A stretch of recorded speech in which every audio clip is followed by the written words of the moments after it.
அஸ்ஸலாமு அலைக்கும் வரஹ்மத்துல்லாஹி வபரகாத்துஹு. அல்ஹம்துலில்லாஹி ரப்பில் ஆலமீன்.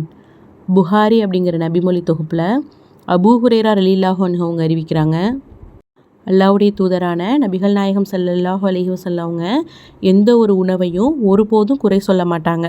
இன்னும் பிடிச்சிருந்தால் அந்த உணவை உண்ணக்கூடியவங்களாகவும், இன்னும் அந்த உணவு பிடிக்கலை அப்படின்னா அதை உண்ணாமல் விட்டுருவாங்க அப்படின்னும் அபூ ஹுரைரா ரலியல்லாஹு அன்ஹு அவங்க அறிவிச்சிருக்காங்க. ஆனால் இப்போ இருக்க நாம் உணவை எவ்வளவு தூரம் குறை சொல்கிறோம் அப்படின்னும், இன்னும் அந்த உணவை எவ்வளவு தூரம் வீண் விரயம் செய்கிறோம் அப்படிங்கிறதையும் கொஞ்சம் சிந்திச்சு பார்க்கக்கூடியவங்களாக இருக்கணும். இன்னும் குர்ஆனில் சொல்லப்பட்டிருக்கு, யார் வீண் விரயம் செய்கிறாங்களோ அவங்கள அல்லாஹு தாலா விரும்ப மாட்டான் அப்படின்னு சொல்லியிருக்கான். இன்னும் இந்த உலகத்தில் ஒருவேளை உணவு முழுசாக சாப்பிட முடியாமல் எவ்வளவோ பேர் இருக்காங்க.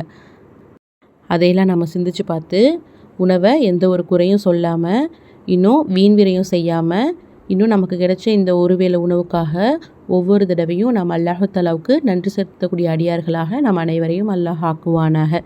ஆமீன். வாஹிர தஹ்வானா வல்ஹம்துலில்லாஹி ரப்பில் ஆலமீன். அஸ்ஸலாமு அலைக்கும் வரஹ்மத்துல்லாஹி வபரகாத்துஹு.